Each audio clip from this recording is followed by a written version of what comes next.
Macam mana kita nak beli emas di Bank Islam? Mula-mula sekali, buka aplikasi BIMB Mobile dan pergi ke menu web. Tekan Add New Web dan pilih Account Gold Account I. Sahkan sama ada korang warga negara US ataupun tidak. Terusnya, lengkapkan beberapa soalan seperti apakah objektif kewangan, sama ada nak melabur ataupun nak menyimpan.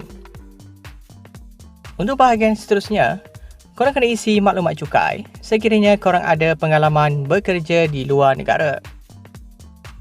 Akhir sekali, pilih akaun bank dan tekan butang Confirm and Create Account.